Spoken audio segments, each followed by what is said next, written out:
Summer in Cathedral City is worse than death. The sun melts away what little strength I have left, and the air conditioner in my house hums like an airplane. Another Tuesday greeted me with the usual silence. It's been 3 years since Elaine passed away, but I still wake up on my side of the bed. It's as if her body still occupies the right side. It's ridiculous, really. I'm 65 years old and I'm acting like a little boy. My usual breakfast: toast, eggs, coffee. The coffee's too bitter, but I don't remember how Elaine used to make it. She added something. But what? Milk? Cinnamon?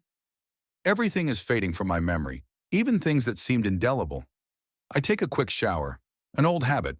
When we were young, Elaine and I were paying off a mortgage and saving on everything. Now the house has been ours for a long time, and we have enough money for utilities, a new car every 5 years, and a vacation if we feel like it. But habits remain. Today I'm inspecting 3 sites. In 30 years as a construction site inspector, I've seen it all. Contractors are always trying to cut corners, using cheaper materials, ignoring safety rules. Young people don't understand that every violation is someone's potential tragedy. When that school collapsed in the 90s, I spent 3 days clearing the rubble with my bare hands. Since then, I can't sleep peacefully if I miss even one violation. The phone rings as I'm getting into my used but well-maintained Ford. The screen displays Reggie, my son. Our last meeting a month ago ended in another argument. What does he want now? Hey, Dad, how's it going? His voice sounds unnaturally cheerful. Fine, I reply curtly. I don't like these ostentatious pleasantries. Poppy and I were thinking of stopping by tonight. How about dinner together? So that's what it is. They used to disappear for months, and now it's the third time in 2 weeks. Ever since Poppy got it into her head to open a junk shop, calling it a vintage boutique, they've become suspiciously attentive. I'll be late. 3 properties today. That's okay, we'll wait. Poppy will make your favorite lasagna, my favorite. I can't stand lasagna. Elaine knew that, but apparently didn't bother to tell her son. Or maybe he just doesn't care. Okay, I sigh. I'll be there by 7. The first site is a 16-story building on the outskirts. The developer is cutting corners everywhere. The rebar is thinner than it should be. The concrete is diluted as if it were a house of cards rather than a residential building. I issue a fine and demand that the violations be corrected. The foreman, a kid who's barely 25, glares at me. I don't care. Better that he hates me than have the families of the victims curse his name later. The second site is the renovation of an old theater building. Everything is different here. The owner is a lover of antiquity and spares no expense on the project. Everything is done properly, even with a margin. I approve the documents with satisfaction. I wish there were more like this. I arrive at the third site already tired. A supermarket on the main street. Half of the workers are illegal immigrants. It's obvious at first glance. I make a comment to the foreman, a gray-haired man with a face red from constant drinking. Show me the people's documents. Listen, Teddy, he lowers his voice. Maybe we can come to an agreement. They're good guys. They work like beasts. They just don't have the papers. You understand? Times are tough. I shake my head. No, Bert. You asked last time, too. And the time before that. The law is the same for everyone. Come on, he pats me on the shoulder. Your son Reggie understands. When he came to our warehouse, he took care of everything. No problems, I frown. Reggie works in a construction store, handling deliveries. It doesn't surprise me that he turns a blind eye to violations, but it's still unpleasant. I'm not my son, I snap. Either you show me your documents or you pay the fine. Bert spits and goes to look for the papers, which I'm sure he doesn't have. I write him a ticket, ignoring his complaints. 30 years in this profession have taught me one thing. You can't compromise your principles. For anything. I get home around 7. My neighbor's son, Pete, waves at me. He's a good kid, sometimes helps out with the lawn. His father left 5 years ago, and his mother is raising the family alone. I pay him more than I should for his work. It's not out of pity. I just know the value of honest labor. A beat-up Hyundai Reggie is parked outside the house. My son could afford a better car, but all his money goes to Poppy's crazy schemes. First, she decided to become a florist, then to open a catering company. Now it's this vintage shop. She never finishes anything. And Reggie is like a doormat. He indulges her in everything. They're sitting in the living room. Reggie is holding a bottle of my favorite whiskey, the whiskey I save for special occasions. Poppy is on the couch, flipping through some magazine. When they see me, they both jump up with feigned joy. Dad! Reggie hugs me. He smells like my whiskey. Hello, Teddy, Poppy chirps. Dinner's almost ready. Poppy is always like this. Too loud, too bright. Red hair dyed an unnatural shade. Tattoos on her wrists. Ever-changing clothing style. Today she's wearing something reminiscent of a 1950s outfit. Probably watched too many old movies again. I'm going to take a shower, I say, not responding to their greetings. Then we'll have dinner. I go upstairs to the bedroom. Everything here is just like Elaine's. Her dressing table with bottles of perfume that I can't bring myself to throw away. Her books on the bedside table. Her jewelry box. Sometimes I open this box just to look at the things she loved. A gold bracelet, her favorite piece of jewelry, lies in the most prominent place. She wore it all the time, taking it off only before the operation, and then she never put it on again. I take a shower and get dressed. I go downstairs for dinner. The table is set, lasagna steaming in the center. Reggie pours wine, also mine from my stash. I hardly drink myself, but I love good wine. I've been collecting it for years. Looks good, I say, sitting down at the table. I tried, Poppy smiles. I know how much you love Italian food. I don't. Elaine loved it. But I don't correct her, I just nod. We start eating. The lasagna is too salty. How's your store coming along? I ask Poppy just to say something. Her eyes light up. Oh, wonderful. I found a great space on Main Street. The rent is steep, though. But what a location, Reggie chimes in. Non-stop traffic, right, Dad? I shrug. Rent in the city center is serious money. Are you sure you can handle it? They exchange glances. Something in their eyes alarms me. Well, we have a plan, says Reggie, looking away. Poppy found vintage clothing suppliers, signed preliminary contracts. Everything is falling into place, Poppy adds. I feel like this is my chance, just like floristry and catering and photography classes, which she quit after a month. But I keep quiet. It's none of my business how they spend their money.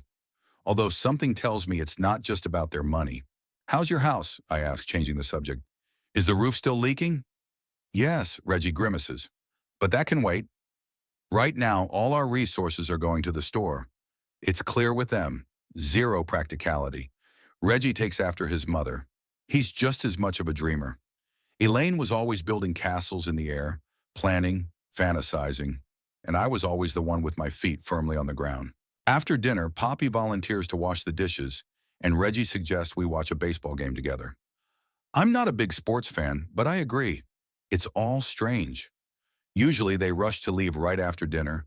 During a commercial break, Reggie suddenly says, Dad, I've been thinking, Mom left some jewelry. It's just lying around.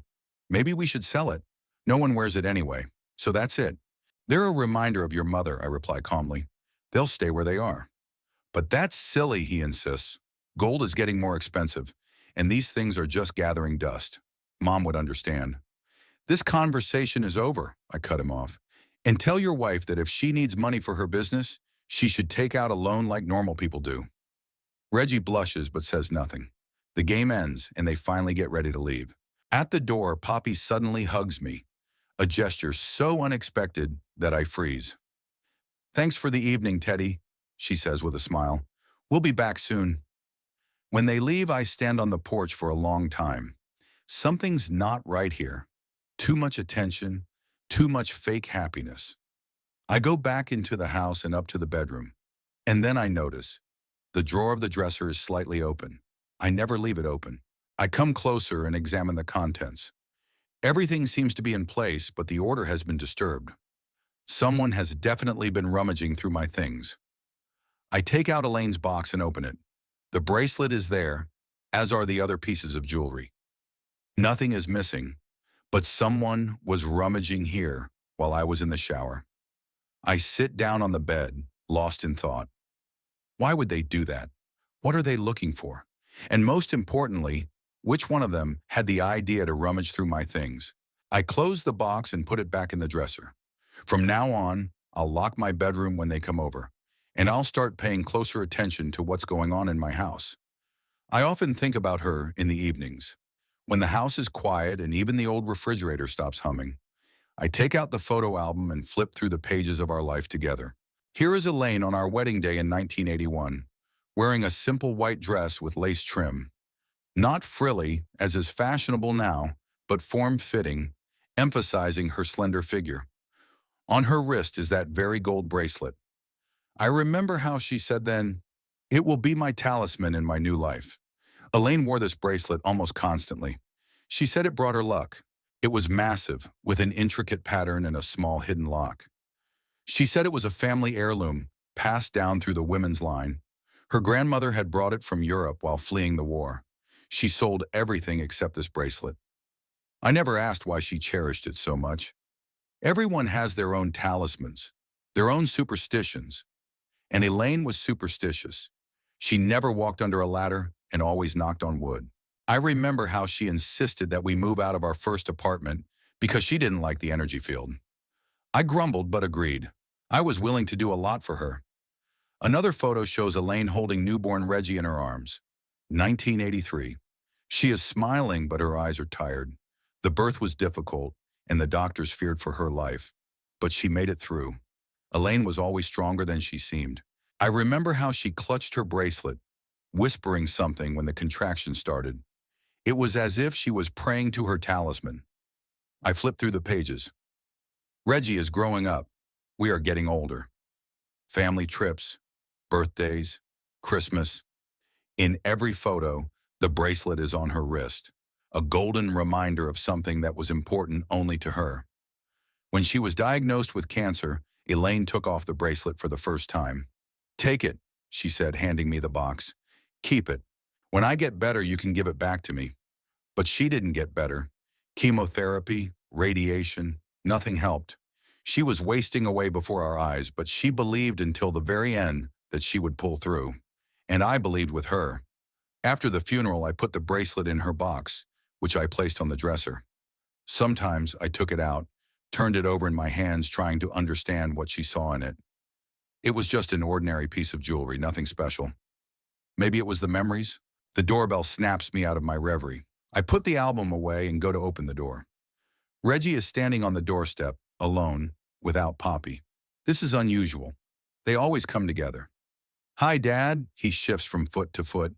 "Can I come in?" I step back, letting him into the house.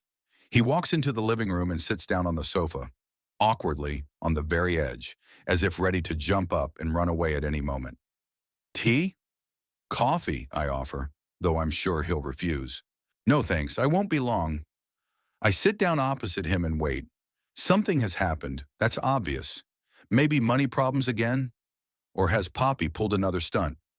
"It's about my mom's things," he finally says, not looking me in the eye. "You see, Poppy found a great place for a store. We've already put down a deposit, but we still need money for the first batch of goods and renovations. And you've decided to ask for money again," I finish for him. He nods, still avoiding my gaze. I wouldn't ask, but this is a really good opportunity. Poppy has everything figured out this time. A business plan, a marketing strategy. She even found suppliers of vintage clothing from Europe. And what does Mom's stuff have to do with it? Reggie finally looks at me, guiltily, but with a kind of determination. Her jewelry, a gold bracelet, sapphire earrings. They're just lying around unused. Mom would want them to be put to good use. I am overcome with anger. Cold, calm, the kind that is scarier than shouting. Your mother would want you to build your own life, not live off someone else's property. And she certainly wouldn't want her things to be used for your wife's latest whim. It's not a whim. His voice takes on a tone of hurt, just like when I refused to buy him a toy as a child. Poppy is putting her whole heart into this project. Just like the previous 5? I smirk. How long are you going to indulge her whims? First a flower shop, then a photo studio, now this. What's next? He stands up, his face red with anger. I knew you wouldn't understand. You've never understood me or her. You're always criticizing and judging. But we just want to find our place in life. At my expense? At the expense of the memory of your mother? Jewelry is just stuff, he shouts. Not mom. She would want to help us. Get out of my house, I say, quietly but firmly. Right now. He leaves, slamming the door behind him. I remain sitting in the chair, clenching the armrest so hard that my knuckles turn white. The audacity, the incredible audacity. Begging, hiding behind Elaine's name. In the evening, still angry, I go up to my bedroom and take out the box. I open it and look at the bracelet. Elaine cherished it so much. I remember once when we were relaxing by the lake, she was swimming and suddenly screamed in panic that she had lost her bracelet. We dived for 2 hours until we found it in the mud. She cried with happiness, pressing the wet bracelet to her chest. It protects our family, she said. Without it, everything will fall apart. Superstition, of course, but she believed in it, and I believed her. I closed the box and put it away in the dresser. I shouldn't have snapped at Reggie. He was always weak and impressionable. Even in school, he had a string of failures.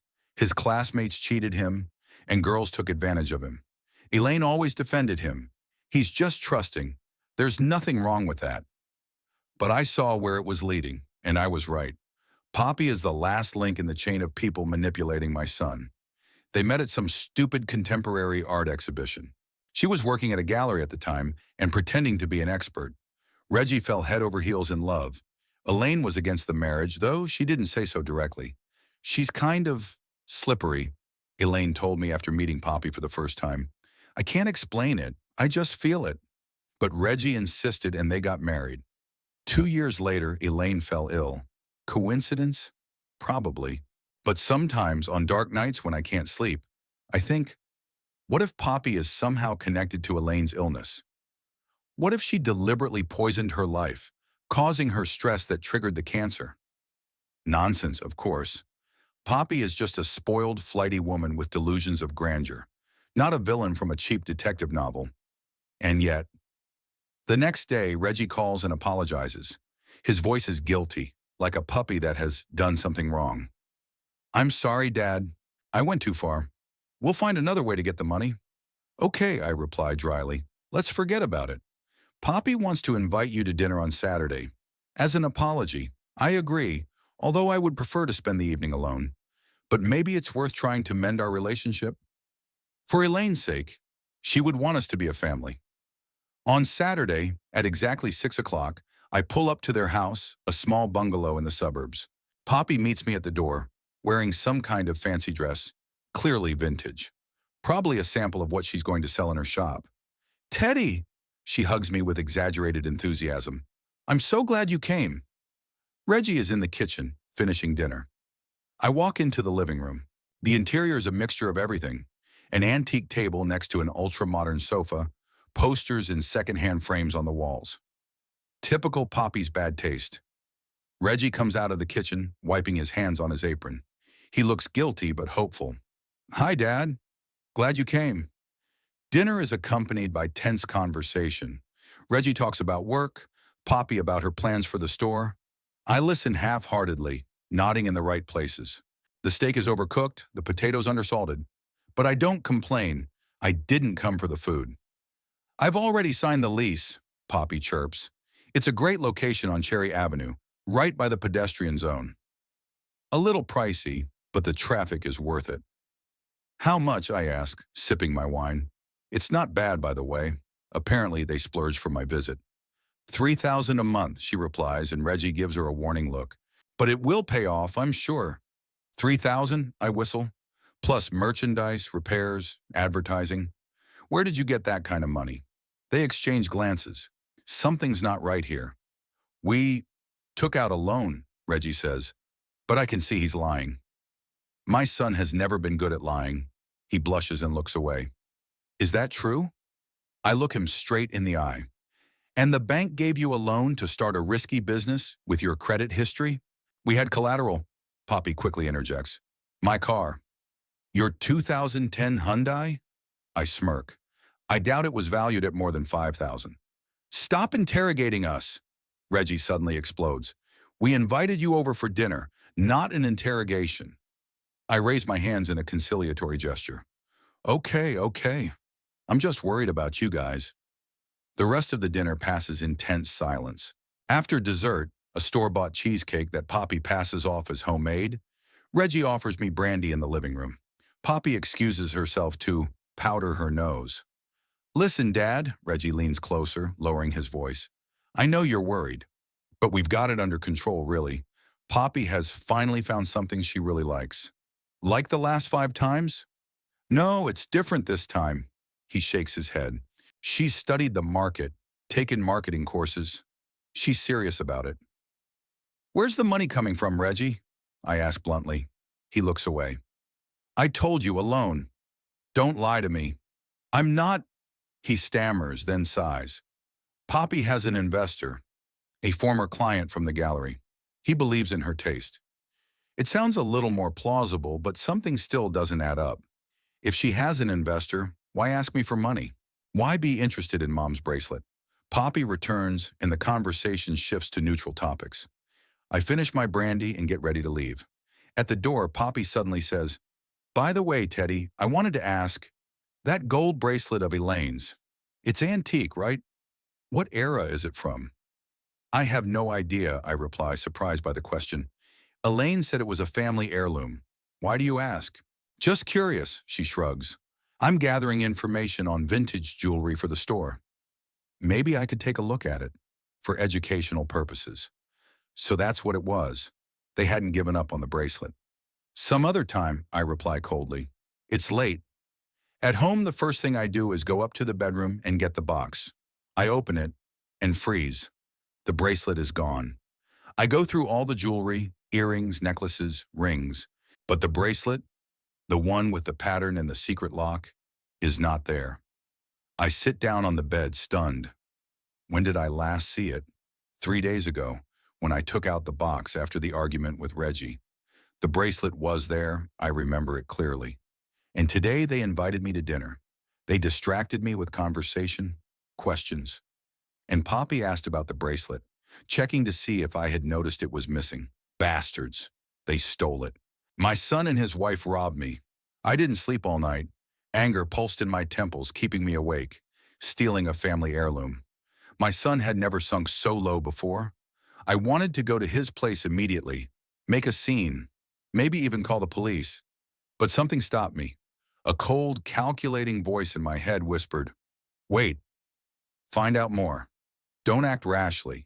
By morning, I decided to call pawn shops and jewelry stores. The bracelet was quite distinctive, with a unique pattern and a small clasp. If Reggie and Poppy had sold it in Cathedral City, I would be able to find out where. I called 3 pawn shops and 2 jewelry stores, to no avail. Then I remembered Amos Holt.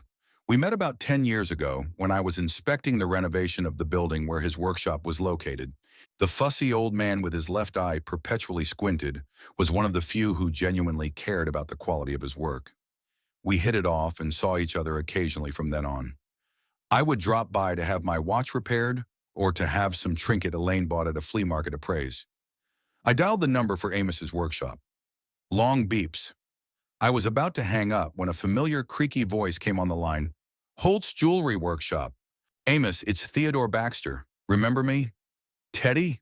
Surprise flashed in his voice. What a coincidence. I was just about to call you, really. I was surprised now. What for? He paused for a second, then spoke more quietly. Not over the phone, Teddy. Come to the shop, today if you can. It's important. Did something happen? Yes and yes. He paused again, as if searching for words. Your son and his wife came to see me a couple of days ago. They were selling something. My heart skipped a beat. The gold bracelet? So you know, he said, relief in his voice. Then you should definitely come. Sir, you have to see what was hidden inside the bracelet. Inside? What was he talking about? I'll be there in an hour, I replied and hung up. On the way to Amos's workshop, thoughts swarmed in my head like disturbed bees. What could have been hidden in the bracelet? Precious stones? Some kind of note? And most importantly, did Elaine know about it? Amos's workshop was located in the old part of town, a small room with a display case filled with antique clocks and jewelry. The bell above the door chimed melodiously as I entered. Amos looked out from the back room and waved his hand. Come in here, Teddy. We need to talk in private. I walked behind the counter into a small workshop littered with tools and parts. Amos carefully closed the door, checked the latch, and only then turned to me. "I'm glad you came. When your son brought the bracelet, I didn't immediately realize it was your late wife's jewelry. Do you remember when she came in once to have the clasp replaced?" I nodded. "That was 5 years ago, before she got sick." "It's an unusual bracelet," Amos continued, approaching the safe in the corner of the room. "Old work, good gold. But that's not the point." He opened the safe, took out the familiar gold bracelet, and placed it on the work table covered with black cloth. "Here, look." I took the bracelet, the very one, with the intertwined leaf pattern and the small clasp. How many times had I seen it on Elaine's wrist? Hundreds, thousands of times. It seemed so familiar, but now looking at it, I had the strange feeling that I was seeing it for the first time. "Your son said it was a family heirloom that you decided to sell," Amos said, watching my reaction closely. "He said you gave your permission." I had my doubts. I know how much you cherished Elaine's things, but they weren't asking much for it, and the bracelet is worth much more than that. "They stole it," I hissed through clenched teeth. "From my house." Amos nodded as if he had expected that answer. "I thought so. That's why I kept the bracelet and didn't put it up for sale. And yesterday I decided to take a closer look at it. Sometimes old jewelry holds surprises.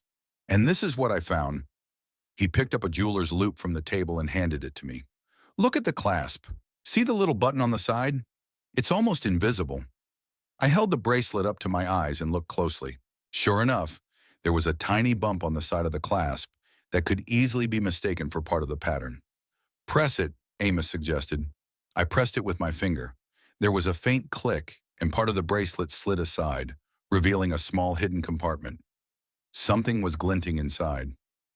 "What is it?" I muttered, pulling out the contents. "Microfilm," Amos replied. "Sealed in plastic for safekeeping. Old technology, but reliable. Used. Used to store secret information." I was holding a small transparent bag with something resembling a piece of photographic film. Did Elaine know about this hiding place? Did she keep something there herself? "Did you look at what's on it?" I asked, looking up at Amos. He shook his head. "No. You need a special projector or high magnification to see it. But I know someone who can help. If you want, of course." I nodded silently, still stunned by the discovery. Amos picked up the phone and dialed a number. "Lewis? It's Amos. Remember you said you had a microfiche projector? Is it still working?" "Great. We need your help. Right now. It's important." He hung up and turned to me. "Lewis Q, an old photographer and collector. He lives 2 blocks from here. He can show us what's on this film." We left the workshop. Amos carefully locked the door and set off on foot through the narrow streets of the old town. I clutched the plastic bag with the microfilm in my pocket, wondering what might be recorded on it. Family secrets, some important documents. What was Elaine keeping from me? "How long have you known my wife?" I asked Amos as we turned onto a quiet street lined with neat single-story houses. "We met when you were already married," he replied. "She came in to pick out earrings to go with a dress. Then she became a regular customer. She was a lovely woman, always smiling, always friendly." "Did she ever tell you about the bracelet? About its history?" Amos thought for a moment. "Only that it was a family heirloom. Once I offered to buy it. I offered a good price, because work like that is rare. But she refused. She said she would never part with it. It clearly meant more to her than just a piece of jewelry." We approached a small bungalow surrounded by greenery. Amos knocked on the door. It was opened by a gray-haired man wearing thick glasses, behind which his eyes seemed enormous. "Amos!" He smiled warmly. "And company. Come in, come in." Lewis's house resembled a museum of old technology. There were cameras from different eras, projectors, enlargers, and some devices whose purpose I couldn't even guess. "Lewis, this is my friend Theodore Baxter." Amos introduced me. "We have some microfilm we need to look at." Of course," Lewis nodded. "Come into the study." The projector is always ready to go. The study turned out to be a small room with thick curtains on the windows. In the center stood a massive table, and on it was a device that looked like an old-fashioned slide projector. "Give me your film." Lewis held out his hand. I took out the bag and handed it to him. He carefully removed the microfilm and examined it through a magnifying glass. Interesting.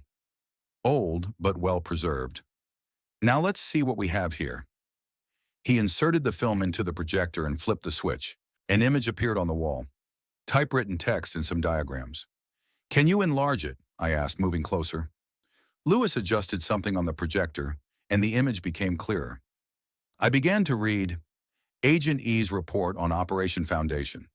Target, BTK Construction Corporation. Objective, to obtain technical documentation for the arcade project. I glanced at the date in the upper corner. 1980, a year before my wedding to Elaine. What the hell is this? I muttered. Lewis moved the film to the next frame. A diagram of some building, technical specifications. Another frame, a list of names marked contact person, source of information, subject of surveillance, and among them, my name. Theodore Baxter, civil engineer, development subject. My God, Amos exhaled behind me. A few more frames, photographs of some documents, drawings, and on the last one, a photograph of a young Elaine with a man in a strict suit. They are shaking hands in the background.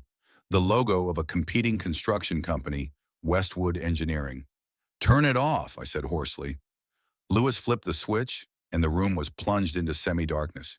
I sank into a chair, feeling the ground slip away from under my feet. Elaine. My Elaine was an industrial spy? She used me to get information about the company I worked for? Teddy, Amos said cautiously, are you okay? I didn't answer. Fragments of memories swirled in my head. Our first meeting, a chance encounter in a cafe near the office.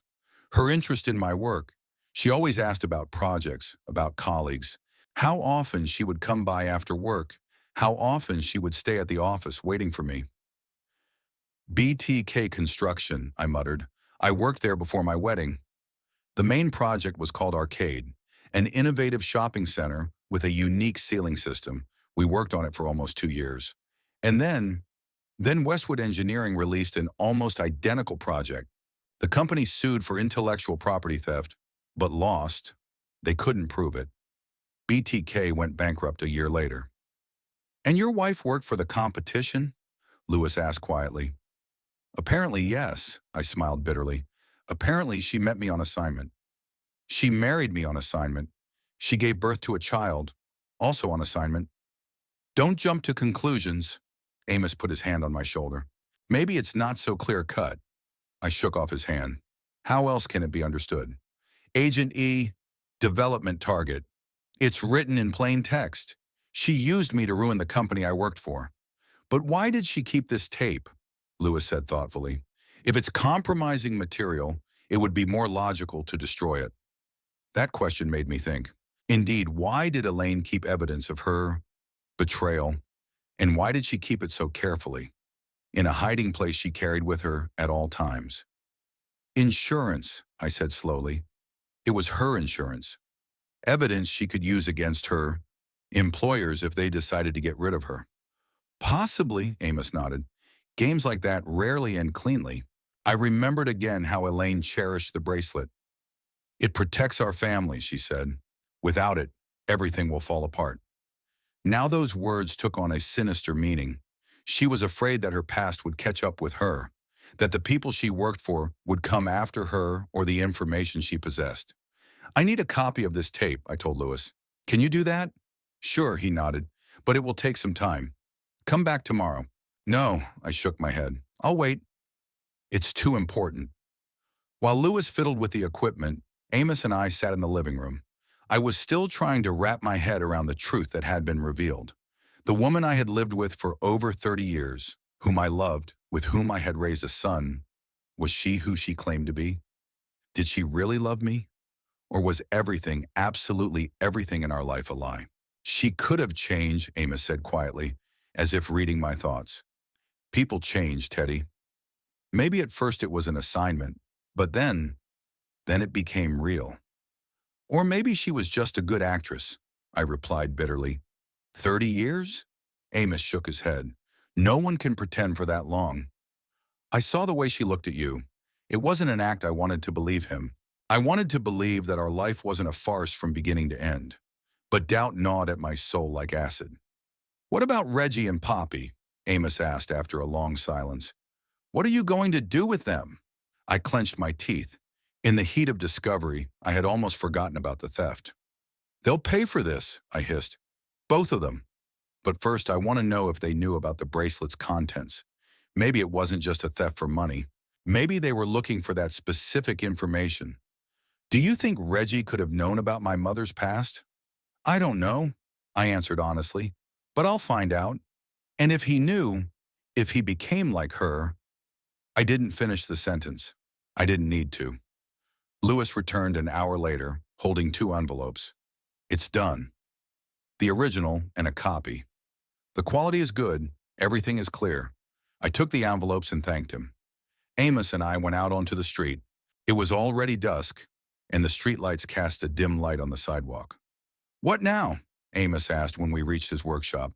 "Now I want to know the whole truth," I replied, hiding the envelopes in my jacket's inside pocket. "About Elaine, about her work, about the people she worked for, and most importantly, whether it ended back then, in the 80s, or continued all these years."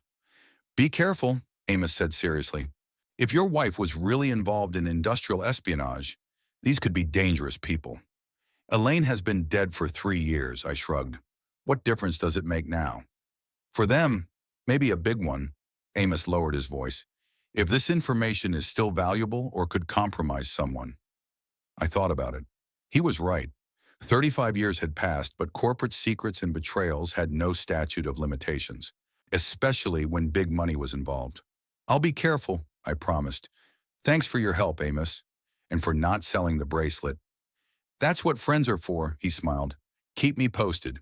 And if you need help, call me anytime." I nodded, shook his hand, and headed for my car. A plan of action was forming in my head. First, I would find out what had happened to Westwood Engineering and the people who worked there. Then I would find the man in the photo, the one shaking hands with Elaine. And only then would I deal with Reggie and Poppy. On the way home, I thought about my marriage, about the years I had spent with Elaine. Were there signs I should have noticed? Strange phone calls, unexplained absences, sudden business trips? Maybe there were, but I loved her too much to suspect anything was wrong. How ironic. I, a man who had spent his whole life looking for flaws in the work of others, had overlooked the biggest deception in my own life. At home, I went straight to the bedroom and took out Elaine's jewelry box. Now that I knew the truth, it seemed foreign, as if it belonged not to my wife, but to a stranger who bore her name and lived in her body. Who was this woman really? And what else had she been hiding from me all these years? I spent the whole night on my laptop searching for information about Westwood Engineering. The company still existed, having grown into a construction giant with branches all over the country. Scrolling through the pages of the corporate website, I tried to find familiar faces, especially the man in the photo shaking hands with Elaine. To no avail. Too much time had passed, and the management had changed. Towards morning, when it was already getting light outside, I stumbled upon an archived article in a local newspaper. "Westwood Engineering's Revolutionary Arcata Project Wins National Award," read the headline. The date was 1982. The article mentioned a brilliant engineering approach and an innovative floor system. That was exactly what I had been working on at BTK Construction. I felt sick. One by one, images of colleagues who had lost their jobs after the company went bankrupt came to mind. Jim Parker, the chief designer, died of a heart attack 2 months after the firm closed. They said the stress had gotten the better of him. Tom Wilshire drank himself to death. Sandy Collins lost her house because she couldn't pay the mortgage. And at that time, I was building a happy family with a woman who had a hand in their tragedies, who used me to destroy what we had built over the years. When I met Elaine, she was working in an art gallery. At least that's what she said. Now I realize it was the perfect cover. Who would suspect a sweet girl who knows art of industrial espionage? After the wedding, she quit her job, saying she wanted to devote herself to the family. Or maybe her mission was simply accomplished. At 9 in the morning, sleep-deprived but determined, I called work and took the day off. Then I dialed the number of an old acquaintance, Garth Reeves. We had worked together at BTK, then went their separate ways to different companies, but kept in touch. Garth had always been meticulous, with a phenomenal memory for faces and events. Garth, this is Teddy Baxter. We need to meet. Urgently. Teddy? His voice sounded surprised. Has something happened? You could say that. It concerns BTK in the arcade project. A long pause, then a heavy sigh. Why stir up the past, Teddy? It's been over 30 years. Trust me, it's important. I found information about how Westwood got our designs. Another pause. Okay, I'm retired now. I have plenty of free time. Where shall we meet? We agreed to meet at a small cafe on the outskirts of town. I arrived first and chose a table in the corner, away from the other customers. Garth showed up 15 minutes later, still lanky but completely gray, and with deep wrinkles around his eyes. You don't look very happy, Teddy, he said instead of greeting me, sitting down opposite me. What's wrong? I took out the envelope with a copy of the microfilm and put it on the table. Take a look. Garth put on his glasses, took out the film, and held it up to the light. His face changed, becoming harder. Where did you get this? It doesn't matter. Do you recognize the documents? He nodded silently, continuing to study the frames. The arcade blueprints, specifications, load-bearing structure calculations. This is my work, Teddy. He looked up, his eyes filled with shock. Where did you get this? I took a deep breath, gathering my courage. My wife, Elaine. She worked at Westwood. Garth froze as if struck by lightning. Elaine? The lovely Elaine who brought homemade cookies to company parties? Who? He paused, apparently remembering that she was dead. I'm sorry, Teddy, but this must be some kind of mistake. She couldn't have. Look at the last frame, I said quietly. He looked at the film and stared. He swallowed hard. Damn, that's Roger Westwood, founder of Westwood Engineering. Do you know him? Not personally, but everyone in the industry knew him. A ruthless businessman. They said he would do anything for profit. Garth looked at the photo again. And next to him, is that definitely Elaine? I nodded. Garth took off his glasses and rubbed his nose.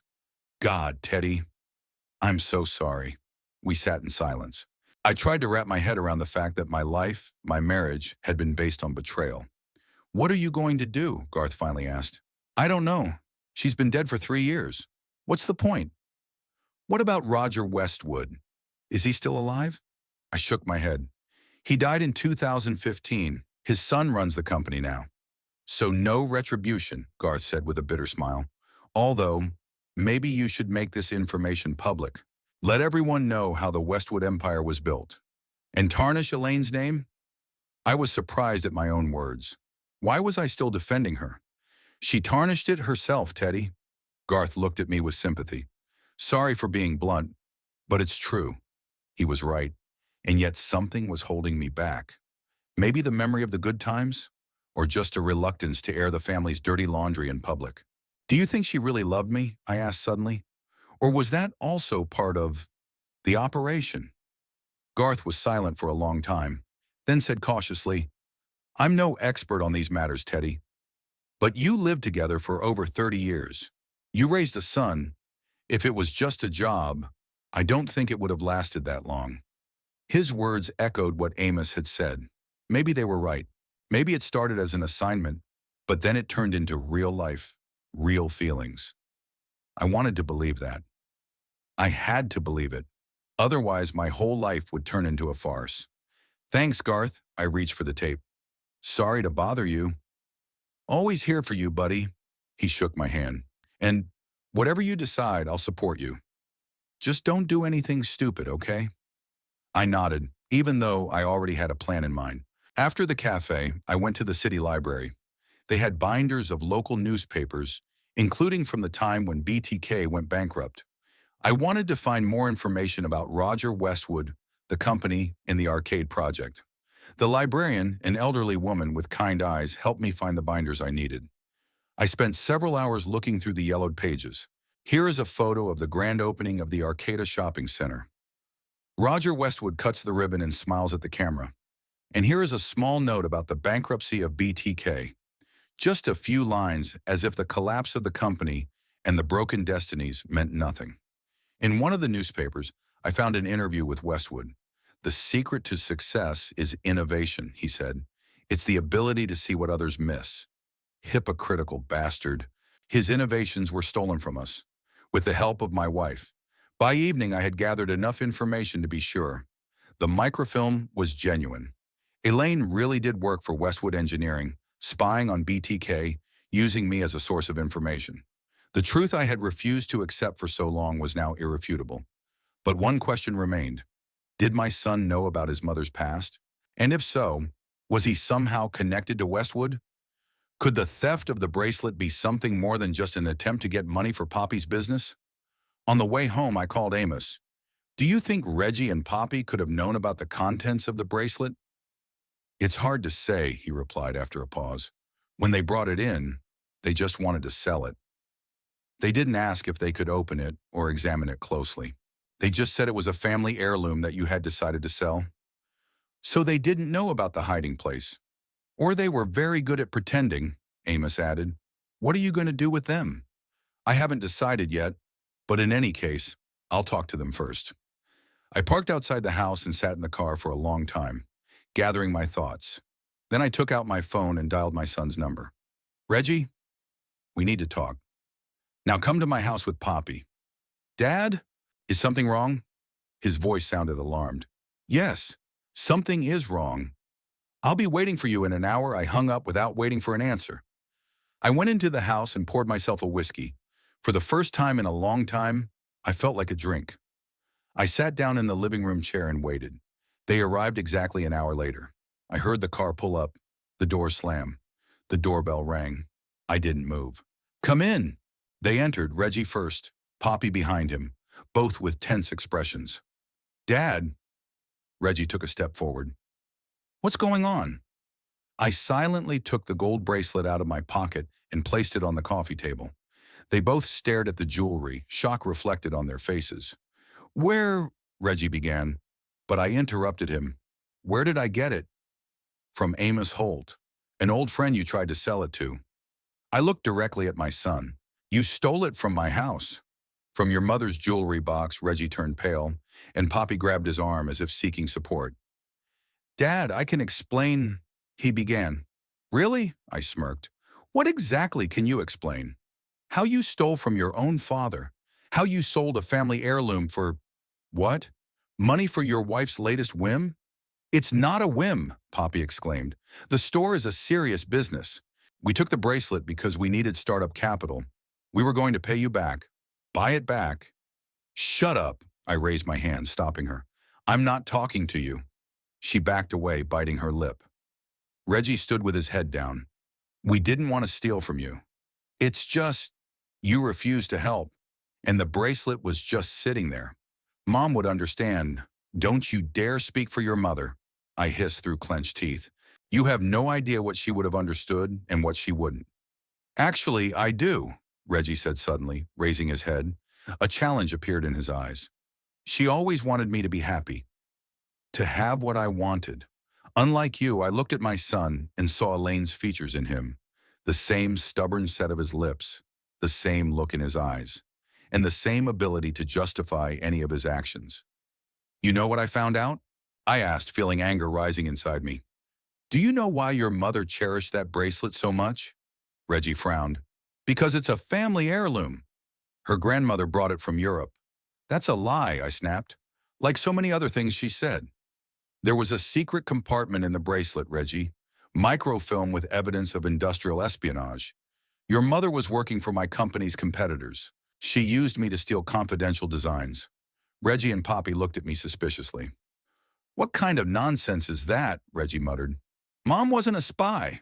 She worked at an art gallery when you met. That was a cover story, I said with a bitter smile. A cover.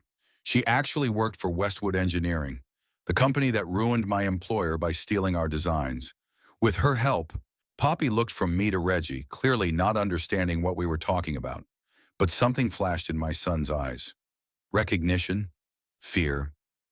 Did you know? I asked, watching his reaction closely. Did she tell you? No, he replied too quickly. Of course not. She never. You're lying, I stood up and moved closer to him. You knew, or you guessed. That's why you stole the bracelet? That's why you were looking for that tape? Dad, you're delusional. Reggie took a step back. We took the bracelet because we needed the money. That's the only reason. I looked into his eyes, trying to see the truth. My son had always been a poor liar, but now I couldn't tell for sure whether he was telling the truth or lying. Maybe Elaine had never told him about her past. Or maybe she had told him everything, and now he was trying to hide it. You know what? I turned away and picked up my glass of whiskey. It doesn't matter. You're both thieves. You stole from me not just a piece of gold trinket, but the memory of the woman I loved. Despite all her deceit, Dad, please. Reggie took a step toward me. We didn't mean to hurt you. I swear. We just... desperate. That's no excuse, I snapped. Nothing excuses betrayal. You never understood us, Poppy suddenly shouted. Neither me nor Reggie. You're always criticizing, always condemning. No wonder we didn't want to ask you for help. Then why did you ask? I smirked. And why, when you were refused, did you decide to just take what didn't belong to you? Because we needed the money. Her voice rang with desperation. Because this is our last chance. I found the perfect location, the perfect suppliers. Like with the flower shop? I interrupted. Like with the photo studio? With the catering? How many more last chances will there be, Poppy? She fell silent, pressing her lips together. Reggie put his hand on her shoulder. Dad, we really were going to return the bracelet. We were going to buy it back when the shop started making a profit. What if it hadn't? I shook my head. It doesn't matter. I'm taking the bracelet, and I want you both out of my house. Now. You're kicking us out? Reggie looked at me suspiciously. Your own son? I'm kicking out thieves, I said firmly. Who happen to be my relatives? You can't do this to us, Poppy exclaimed. We're family. Family doesn't steal from each other. I turned away, signaling that the conversation was over. Leave, both of them. They stood there for a while longer. Then Reggie sighed heavily. Let's go, Poppy. We're not welcome here. They headed for the door. At the threshold, Reggie turned around. You'll regret this, Dad. When you cool down, give me a call. We'll talk like adults. I didn't answer. The door closed behind them, and the house fell silent again. I sat down in a chair, clutching the bracelet in my hand. The very one that Elaine wore all the time. The very one in which she kept the evidence of her betrayal. I ran my finger over the intricate pattern and found the small button that opened the secret compartment. I clicked it open. It was empty. The microfilm was now with me, in a safe place. I closed the compartment and placed the bracelet on the table. It glistened in the lamplight, a golden reminder of the lie that had been the foundation of my family life, and of the new lie that had destroyed what was left of it. Betrayal, I thought. Is it hereditary? From mother to son? From generation to generation?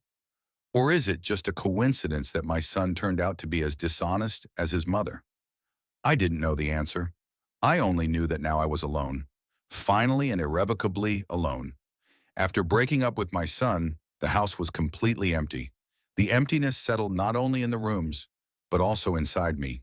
I paced from corner to corner, unable to find my place, going over the events of the last few days in my mind, trying to piece together the whole truth about the woman with whom I had lived for more than 30 years. At first, I just wanted to forget everything, hide the bracelet and microfilm away, never return to this story. After all, Elaine is dead. What does it matter what she did almost 40 years ago? But the worm of doubt was already gnawing at my mind. If she lied about her past, what else did she lie about? Was our life together real or just a continuation of her mission? Did she truly love me? And Reggie, was he conceived out of love or as part of her legend? I had to find out the truth. All of it, without exception. First, I decided to find the people Elaine had worked with before we met. She said she worked at the Elysium Art Gallery, a small private establishment in the old part of town. I had been there several times at the beginning of our relationship and remembered the tall, bearded man who owned the gallery. What was his name? Benjamin? Bernard? The internet told me that the gallery had closed long ago, but I managed to find a mention of an exhibition in 1980 where Bernard Hines was listed among the organizers. A search on social media yielded no results. Either the man with that name did not use the internet, or he was no longer alive. The phone book proved more useful. Bernard Hines, 78 years old, lived in the Sunny Valley retirement home on the northern outskirts of Cathedral City. Deciding not to call ahead, I drove there right away. Sunny Valley turned out to be a pleasant place, a neat three-story building surrounded by blooming gardens. At the reception desk, a young woman with a name tag that read Amelia greeted me with a smile. "How can I help you?" "I'm looking for Bernard Hines. Does he live here?" "Yes, Mr. Hines is here. Are you a relative?" "An old acquaintance," I replied. "I would very much like to see him." She looked at the computer. "Mr. Hines is in the common room right now. There's a painting class going on. I can take you there." I thanked her and followed her down the bright hallway. Voices and laughter came from the open doors, and somewhere a piano was playing. Not a bad place to grow old, I thought. The common room was a spacious room with large windows. A dozen elderly people sat at easels, trying to paint a vase of fruit.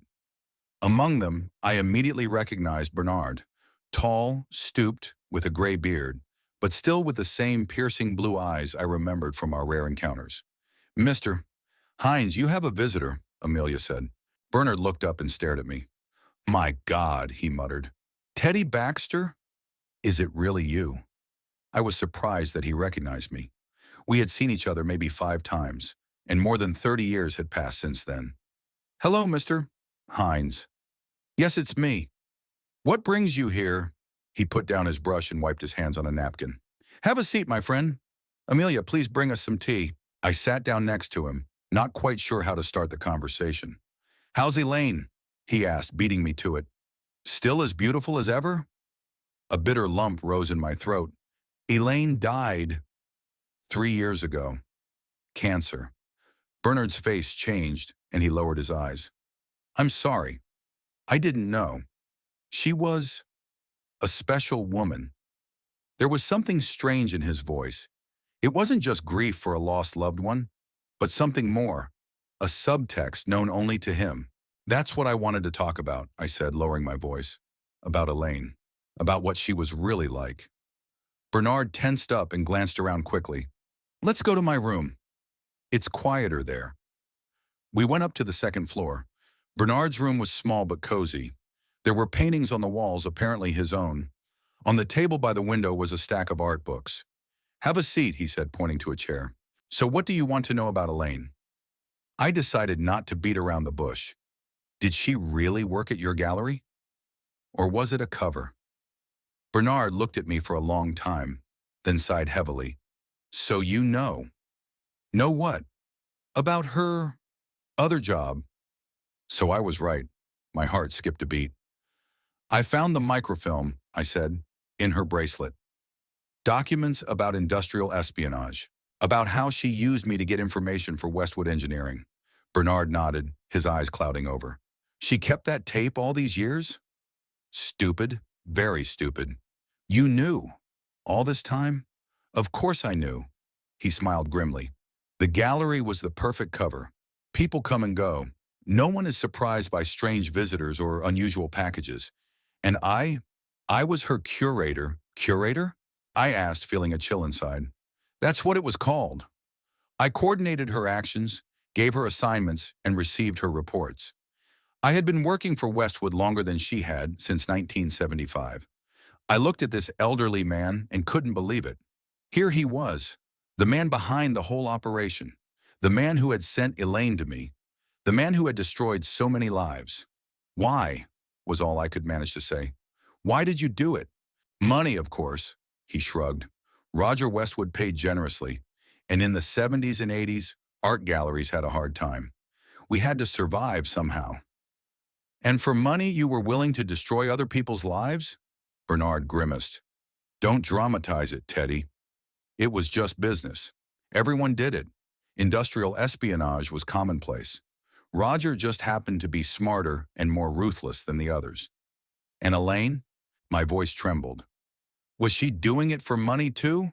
He paused, as if weighing whether to tell the truth. "Not only that, she had obligations, debts. Her father owed a large sum of money and got into trouble. Roger offered to solve these problems in exchange for Elaine's services. What services? I was almost afraid to hear the answer. She was smart, beautiful, charming, the perfect agent. She could get close to any man. He stopped when he saw the look on my face. I'm sorry, but you asked. That's how it was. It wasn't love at first sight. It wasn't a chance encounter. It was all planned from the beginning. But then, Bernard continued, something unexpected happened. She fell in love with you for real, I smiled bitterly. How convenient. No, really. He leaned forward. I was her supervisor. I knew her better than anyone. She changed after meeting you. She became softer, happier. And when the mission was complete, when she was supposed to disappear, she refused. What? Roger wanted her to switch to another target, but she refused. She said she wanted a normal life. With you. I tried to digest what I had heard. Could it be that among all the lies there was a real feeling? Roger was furious, Bernard continued. He threatened her, tried to blackmail her. But she was stubborn, and she had a trump card, the microfilm, I guessed. Exactly. Documentary evidence of industrial espionage. If it came to light, Roger would face not only the ruin of his reputation, but also prison. So he backed down. He let her out of the game. That's it? I couldn't believe it. He just let her go? Bernard shook his head. Not quite. He set a condition. She had to keep the bracelet with the microfilm and never part with it. It was a kind of guarantee of her silence. As long as she had the film, she was under control. After all, if she made the information public, she would give herself away. Now everything fell into place. That's why Elaine cherished the bracelet so much. That's why she never took it off. It wasn't a talisman, but a chain with which Roger tied her to himself even after she left the game. And she agreed? I asked. What choice did she have? She wanted a new life with you, and she was willing to do anything for it. I didn't know whether to believe him. I didn't know what I was hearing was true, and what was another lie. There's something else, Bernard said after a long pause. Something you need to know. What? Before she died, she came to see me. I froze.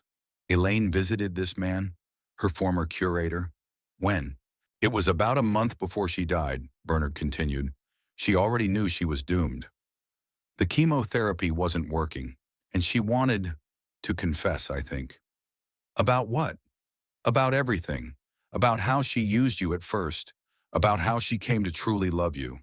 About how she suffered from guilt all these years. I remembered the last months of her life. She was so quiet, so distant.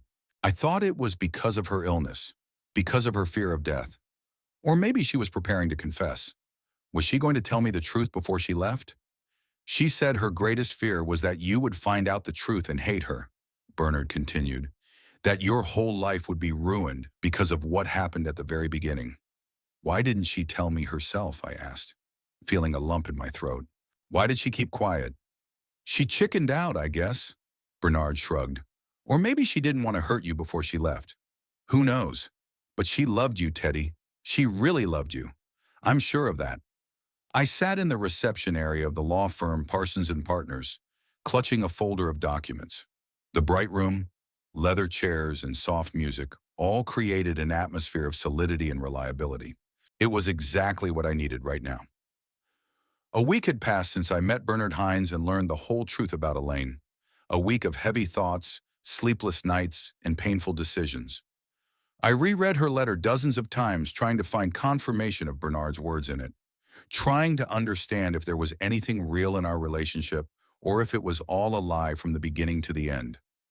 I fell in love with you, truly, she wrote, and I wanted to believe her. But how can you believe someone who has been deceiving you from the very beginning? And then there was a call from Reggie. He left a message on the answering machine, his voice guilty and ingratiating. Dad, it's me. Listen, Poppy and I are very sorry about what happened, really. What we did with the bracelet, it's unforgivable. But we want to make it up to you. Maybe we could have dinner together? Talk? I'm ready to apologize in person. Call me back, okay? I didn't call back. Instead, I contacted a lawyer and made an appointment. It was time to put an end to this. Mr. Baxter? A young secretary appeared in front of me. "Mr. Parsons is ready to see you." The lawyer's office was as impressive as the reception area. Arthur Parsons himself, a short, heavy-set man in his 60s, greeted me with a firm handshake. "Good to see you, Teddy. Have a seat." We had known each other for many years. He had helped me with legal matters when I was a police inspector. Later, he had drawn up the papers for my house. And now... So, he sat down at his desk and folded his hands. "You want to change your will?" "Yes," I nodded. "Completely." He took a folder with my previous will out of the desk drawer. "Right now you have one heir named, your son, Reginald Baxter. He gets the house, the savings, and all your personal belongings. That's the standard arrangement. What do you want to change?" "Everything," I said firmly. "I want to disinherit him." "Completely." Parsons raised his eyebrows in surprise. "That's a serious decision, Teddy." "May I ask why?" "Personal differences," I replied evasively. "Let's just say he did something I can't forgive." "I see," Parsons nodded, although his face showed that he didn't quite understand. "And to whom do you want to leave your property?" I had been thinking about this question all week. I had no other relatives. I had no close friends to whom I wanted to leave my inheritance. But I found a solution, a charitable foundation to help victims of unscrupulous developers. Parsons blinked in surprise. "I didn't know such a thing existed." "It needs to be created," I explained. "I want the house to be sold after my death and the money to go toward creating the foundation. It will provide legal and financial assistance to people who have been victims of fraud in the construction industry." I didn't explain to Parsons why I chose this particular cause. I didn't tell him about Westwood Engineering, about industrial espionage, about Elaine and her role in the bankruptcy of BTK Construction. It was my little revenge, not on Elaine, no, but rather on the system that allowed people like Roger Westwood to destroy other people's lives with impunity. "That's, unusual," Parsons scratched his chin, "but doable. We'll need to set up a trust fund, appoint trustees, draft a charter. It will take time and incur additional costs." "Money is not a problem," I waved him off. "And I have plenty of time. I want everything done right." "Okay," he began to take notes. "What about personal belongings? Your late wife's jewelry, for example?" I thought about it. The gold bracelet, what to do with it? Leave it in the fund? Destroy it? Neither option seemed right. The gold bracelet with the pattern, I finally decided, should be transferred to the City Police Museum as material evidence of a historical case of industrial espionage. Along with the microfilm that I keep at home in my safe. Parsons raised his eyebrows in surprise but didn't ask any questions. "I'll make a note of that. And the rest of the jewelry? That should go to the fund too. Let them sell it." We spent another hour discussing the details of the new will. When everything was agreed upon, Parsons leaned back in his chair. "We'll have the documents ready by the end of the week. You'll need to come in to sign them in front of witnesses." "Thank you, Arthur," I said, standing up and extending my hand. "And one more thing. I'd prefer that these changes remain confidential, at least during my lifetime." "Of course," he shook my hand. "Everything will remain confidential." Leaving the office, I felt a strange sense of relief. It was as if the heavy burden I had been carrying all these days had become a little lighter. The decision had been made. It wasn't the easiest, but it was necessary. On the way home, my phone rang. It was Reggie's number. I hesitated, but finally answered. "Yes? Dad, finally." His voice sounded relieved. "I've been calling several times." "Poppy and I are very worried." "Really?" I asked coldly. "What are you worried about? That you got caught stealing? Or that you won't get the money for your store now?"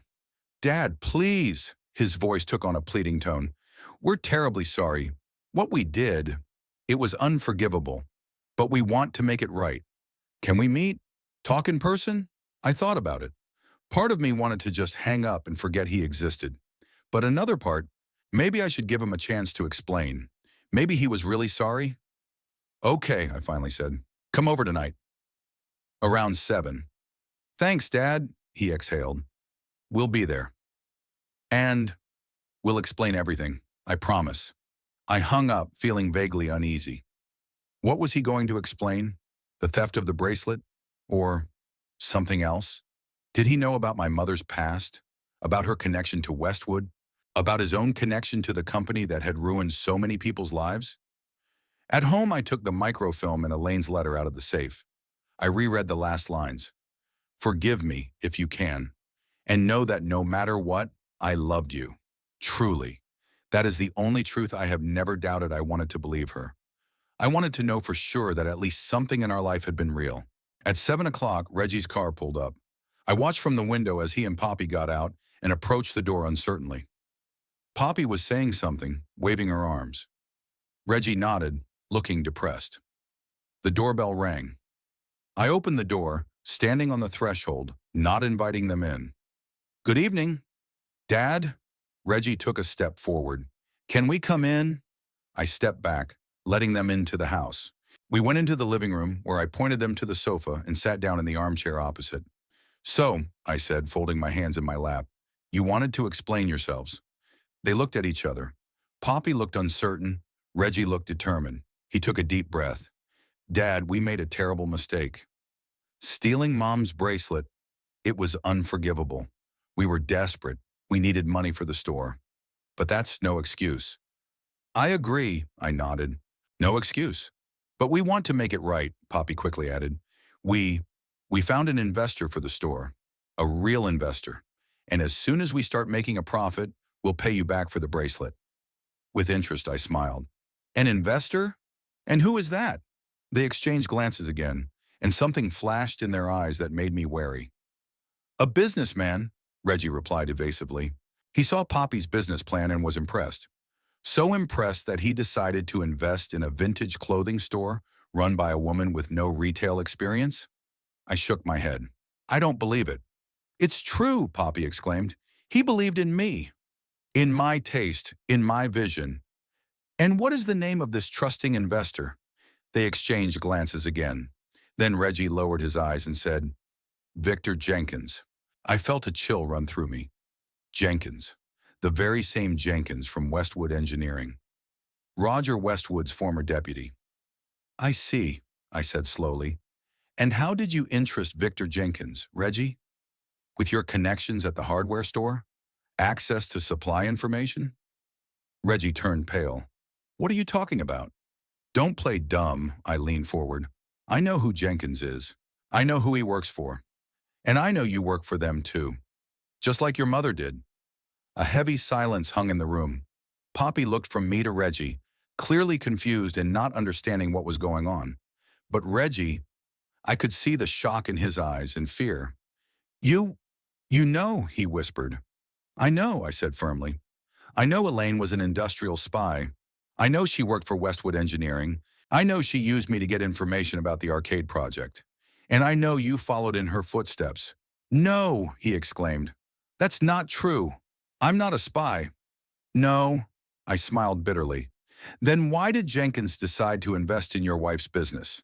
Out of charity? Because, he paused, clearly searching for the right words. Because I provide them with certain services, but it's not espionage, just consulting. Information about prices, about suppliers. Nothing illegal. Industrial espionage is rarely directly illegal, I remarked. It just destroys lives, like it destroyed the lives of dozens of people when Westwood stole BTK Construction's designs, with your mother's help. I didn't know, Reggie's voice sounded desperate. I swear I didn't know about it until recently. When did you find out? I asked. When Roger Westwood told you? During one of your meetings? He looked at me with wide eyes. How did you? It doesn't matter, I cut him off. What matters is that, after learning the truth, you didn't stop working with them. On the contrary, you deepened your cooperation.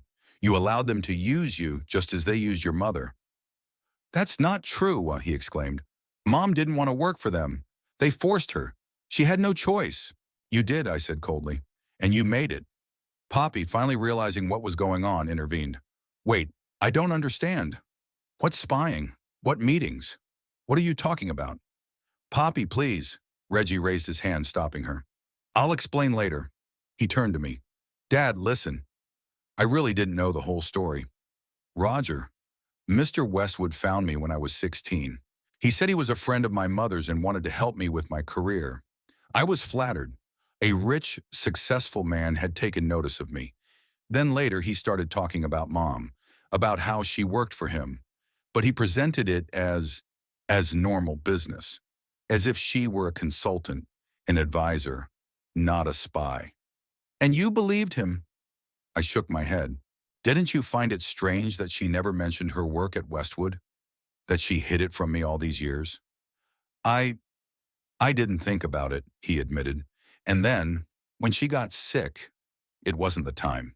And after her death, when Roger or Jenkins offered you a job, you didn't think about that either. Reggie lowered his head. I was in a difficult situation. Financially, Poppy and I had debts, and they offered good money for simple work. Just reporting information about deliveries, prices, new tenders, nothing that couldn't be found in open sources. And the bracelet? I asked quietly. Why did you steal the bracelet? For money for the store? Or did Jenkins ask you to find it? Reggie and Poppy exchanged quick glances. Jenkins, Reggie finally admitted, he said there might be something valuable in the bracelet, that Mom had stored some information in it. He offered good money if we brought him the bracelet. Money that would go to Poppy's shop. And you, I turned to Poppy, did you know you were participating in industrial espionage? No, she exclaimed. I swear. Reggie said it was just an old piece of jewelry that you don't wear anyway. You wouldn't have objected if we had asked, but you've been so unapproachable lately. She shot her husband an accusing look. I had no idea there was some kind of microfilm or whatever in there. I looked at them both, a pathetic, frightened couple, cornered by their own greed and stupidity. My son and his wife, the people who were supposed to be my family. Leave, I said quietly. Dad, please, Reggie leaned forward. Let me explain. I didn't mean to. Explain what? I interrupted. How you betrayed me. How you betrayed my mother's memory. How you sold yourself to people who used her and threw her away. I didn't know. His voice sounded desperate. I swear I didn't know the whole truth until recently. And when you found out, what did you do? I asked. Did you stop working with them? Did you come to me with your confession? Number. You stole my mother's bracelet to sell it to people who destroyed so many lives, including mine. I'll fix everything, he almost begged. I swear, I'll cut off all contact with Westwood. I'll find another job. I'll return the money they paid me. It's too late, I shook my head. Too late. I changed my will, Reggie. You're no longer my heir. Neither you nor your wife will get a cent of my estate. He froze as if he had been punched in the gut. What? But why? Because you showed me who you really are, I said firmly. A thief, a traitor, a man without principles, a man willing to sell his own father for money, just like your mother once did. Don't you dare talk about her like that. Reggie suddenly jumped up. She loved you. She always said you were the best thing that ever happened to her. And she lied to me from the very beginning, I said with a bitter smile. Just like you. She was in a desperate situation, Reggie shouted. Her father, my grandfather, was being blackmailed.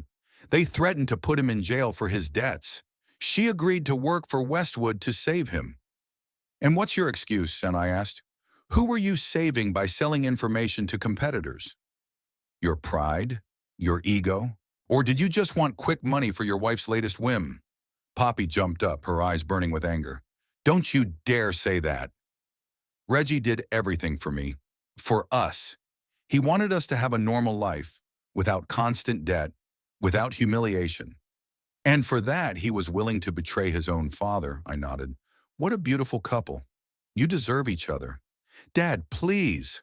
Reggie sank back onto the sofa, his voice trembling. I know I did the wrong thing. I know I let you down. But is this really the end? Are you really ready to cut your own son out of your life? I looked at him for a long time. At his face, so similar to Elaine's. At his eyes full of despair and fear. My son, my flesh and blood. The only family I had left. But it was too late. Too many lies, too much betrayal. I couldn't forgive him. I didn't want to forgive him. Yes, I finally said, I'm ready. You made that choice, Reggie. Not me. What now? He asked quietly. What will happen to us? I don't know, I answered honestly. And frankly, I don't care anymore. Your life is your concern. Mine is mine. From this moment on, our paths diverge. You can't just throw us out of your life, Poppy exclaimed. We're family. No, I shook my head. We're not a family. Families don't betray each other. Families don't steal from each other. Families don't lie to each other for decades. I stood up, making it clear that the conversation was over. Now leave. And don't come back. Reggie also stood up, his face pale, his eyes red. Is that your final word? Yes, I said firmly. Final. They silently headed for the door. At the threshold, Reggie turned around. She really loved you, Dad. Whatever happened in the beginning, whatever she did, in the end, she truly loved you. And I love you too. No matter what. I didn't answer. The door closed behind them, and the house was silent again. I went back to the living room, sat down in an armchair, and stared into space for a long time. That was it. The end of a story that began almost 40 years ago when a young woman on assignment from her employer approached a young engineer in a cafe. Stories of love, betrayal, lies, and perhaps regret. Stories of my life. I took out Elaine's letter and reread the last lines again. Forgive me if you can. And know that despite everything, I loved you. Truly. That is the only truth I have never doubted. I wanted to believe her. I wanted to know for sure. But now it didn't matter. Elaine was dead. Reggie had betrayed me. I was alone. And strangely enough, that thought no longer frightened me. Loneliness seemed not like a curse, but like liberation. Liberation from lies, from toxic relationships, from the burden of the past that I had carried all these years.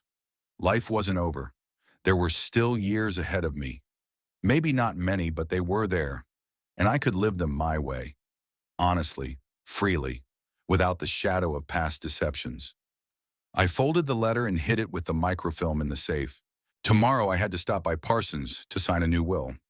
Then maybe contact Garth Reeves to talk about setting up that fund. Start something new, something worthwhile. And now just sit in silence. Think about the life that was, about the life that is yet to come, about the fact that the truth, no matter how bitter, is still better than the sweetest lie. Because only in truth is there freedom, and I was finally free.